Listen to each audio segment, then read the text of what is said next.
Hello, dear students. I hope you had a fantastic Easter weekend, that you were able just to spend good time with your families and to rest and to also, spend some extra time with the Lord with Good Friday and with Easter as well.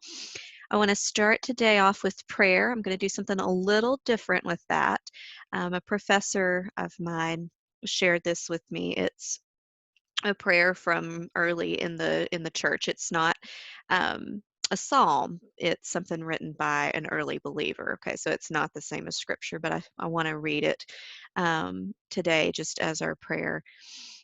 So if you all want to take a moment to be still. It says, "O Jesus, meek and humble of heart, make my heart like yours.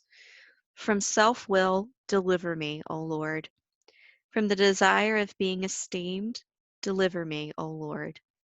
From the desire of being loved, deliver me, O Lord. From the desire of being extolled, deliver me, O Lord. From the desire of being honored, deliver me, O Lord. From the desire of being praised, deliver me, O Lord. From the desire of being preferred to others, deliver me, O Lord. From the desire of being consulted, deliver me, O Lord. From the desire of being approved, deliver me, O Lord. From the desire to be understood, deliver me, O Lord. From the desire to be visited, deliver me, O Lord. From the fear of being humiliated, deliver me, O Lord.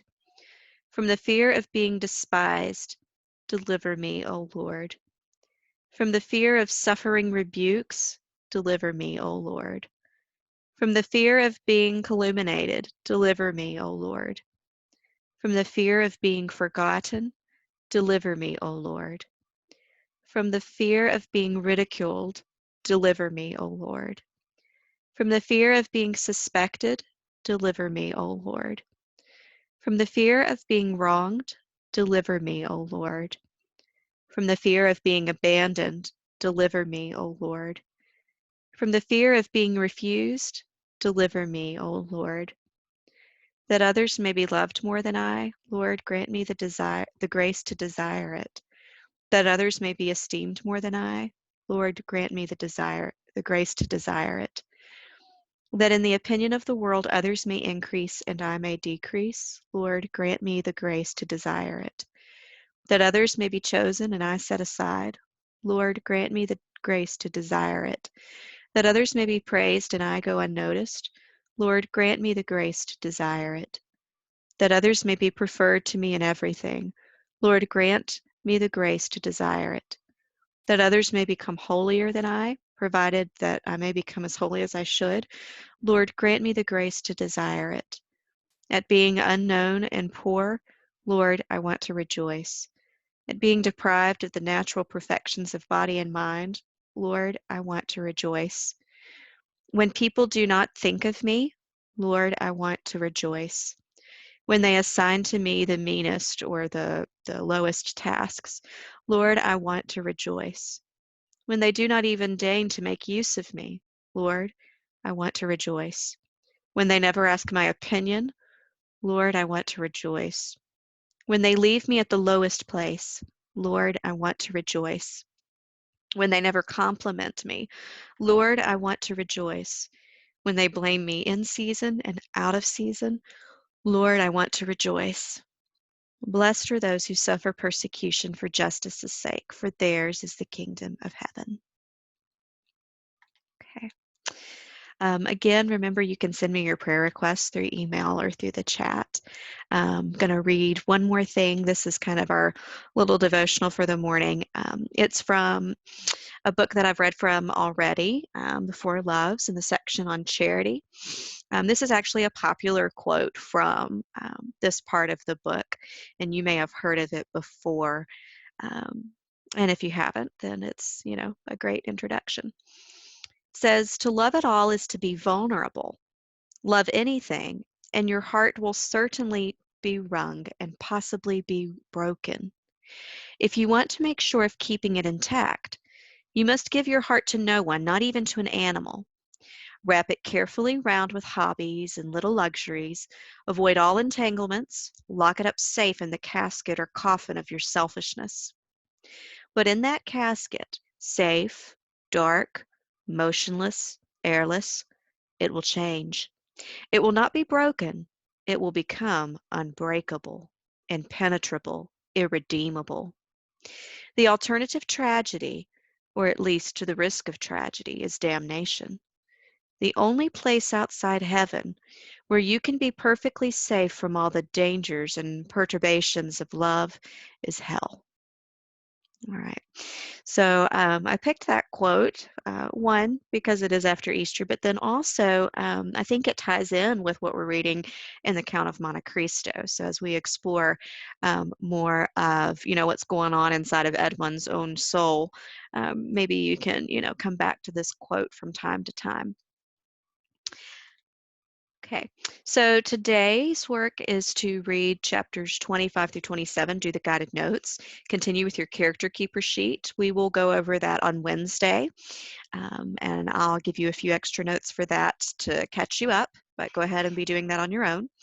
Today you have your open book vocabulary quiz that's due by 11:30 p.m. There's about 3 where you have to answer by creating a sentence for a word. Make sure those are original sentences that you've created still, and that you have a capital letter and an end mark. Coming up this week, so I've posted your weekly grammar for this week, and you can let me know if you have questions about it. Make sure that you do it, and then you check it on Friday's video, and then turn it in, okay? So there's instructions also on the page where I put the grammar assignment. And then we have a discussion post this week. I've changed it a little bit. You're going to give your answer, and then you're going to respond to 2 different classmates. And remember, we want to do more than just say, oh, I agree or I disagree. We want to either add something to the conversation that expands, refers back to the text, or that relates it to, another thing you've read or seen or thought about. Or if you disagree, make sure that you give a reason why. So don't just put like agreed or yeah, that was a great job. Go ahead and add to the conversation. All right, we are going to now look at chapters 23 through 24 of the Count of Monte Cristo. So you want to make sure you have your notes to check for that. All right, so Albert, that young man that the Count saved from the famous bandit, he owns a portrait. It's a very beautiful portrait of this young woman looking out at sea. And it's actually a picture of his mother, supposedly when she was younger. It's of Mercedes. And his dad, Fernand, does not like the picture. And you may think back to the beginning of the story when Fernand realized that he was not going to be able to convince Mercedes to truly love him. She was in love with Edmond. It was when she was watching for Edmond's ship to come back. She was staring up at the sea, waiting for him. And so to have a portrait of her staring out at the sea, it is reminding him of the sailor that she once loved and that he fears that she still loves. And remember, Caderousse told Edmond when he was disguised as the Italian priest that Mercedes, even though she married Fernand, she's not happy. So that's something to keep in mind. But Albert is like, this is a beautiful picture of my mom. I want to keep it. So Albert introduces the Count, aka Edmond, to Count de Morcerf, Fernand, and the Countess de Morcerf, Mercedes. So yes, he already knows them, but remember, he's in his new identity as the Count of Monte Cristo. Fernand's job now, so remember he fought in the different wars, but he's no longer a soldier, he's a politician.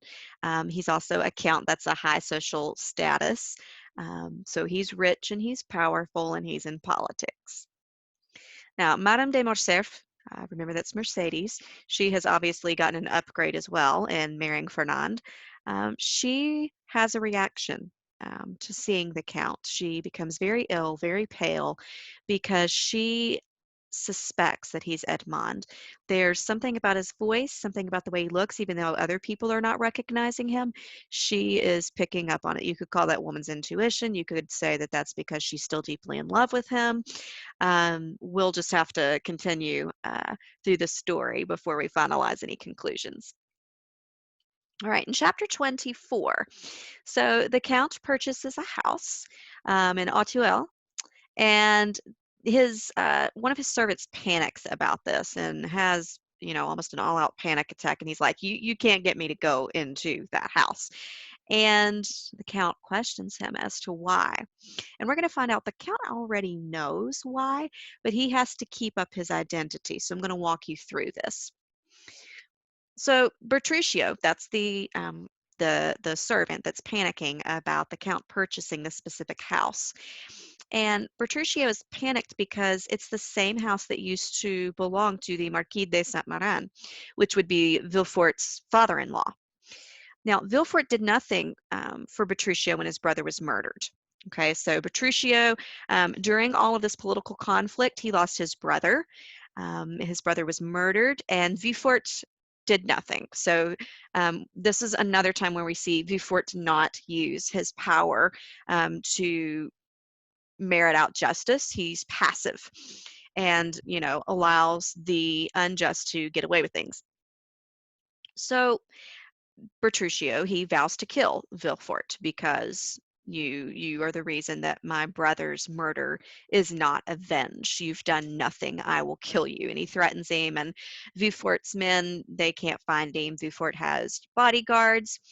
And so Bertuccio, though, he doesn't run fully away. He sticks around and spies on Villefort.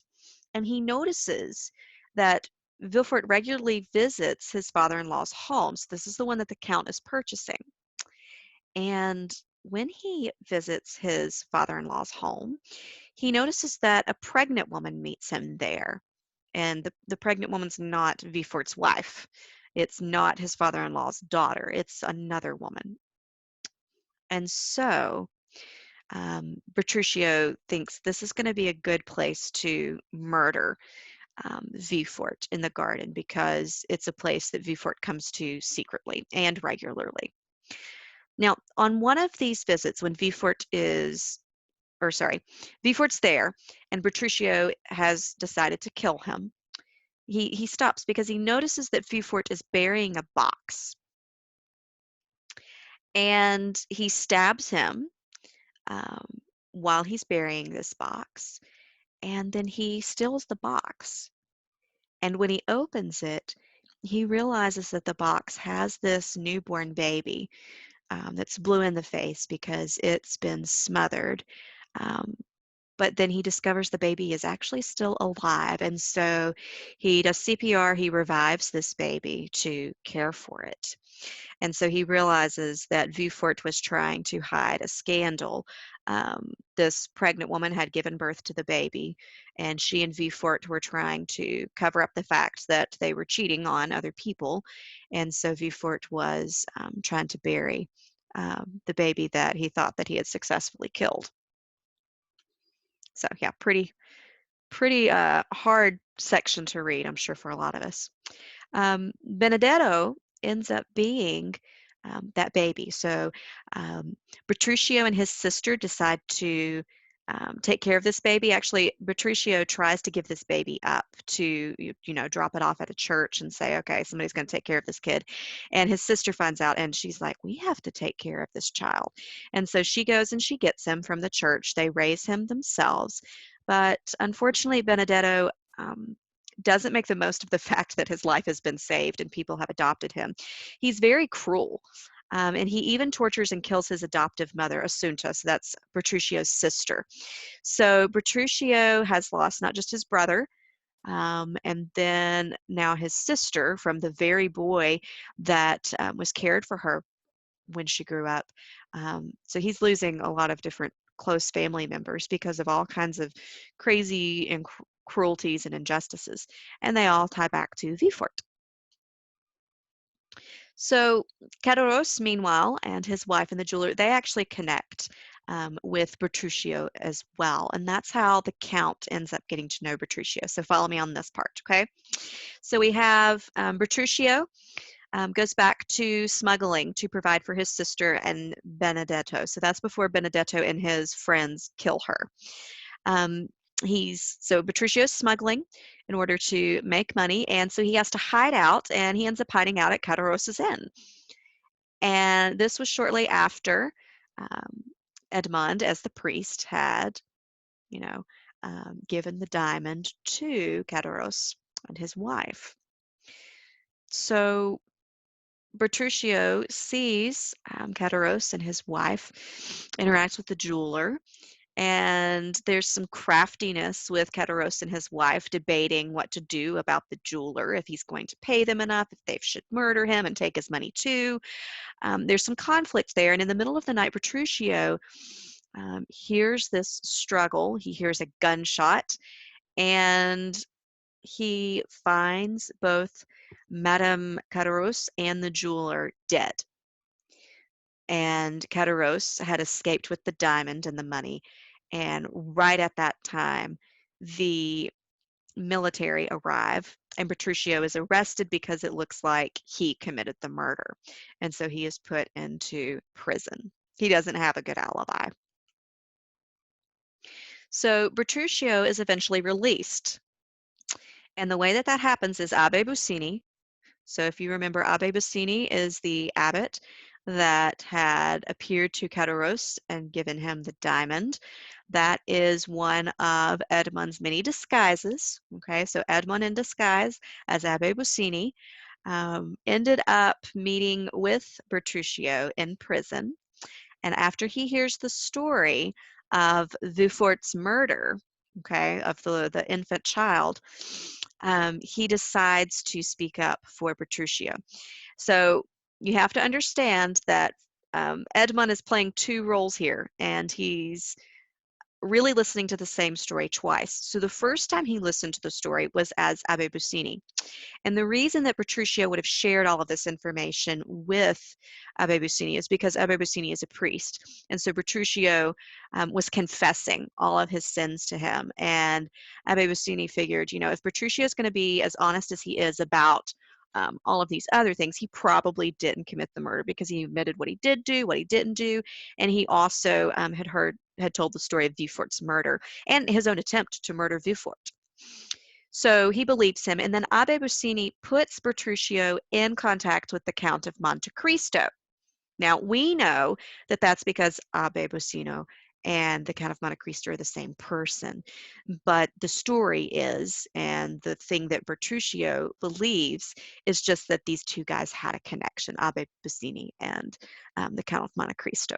So Edmund's very clever. He's orchestrating all of this. He would be a very good chess player because he is very much several moves ahead of everybody else. All right, so we're going to pick up with chapter 25 tomorrow. I hope you all have a fantastic day. Let me know if you have any questions. I hope this was helpful. I know there's a lot of names and characters. We'll get to review this again, though, when we go over our character chart on Wednesday. You will not have another quiz until we finish chapter 40, so that won't be until next week, and I'll give you a more specific date after I look at the homework calendar when you have your other quizzes. So. Again, I hope you have a wonderful day, and I will talk to you all tomorrow. Bye-bye.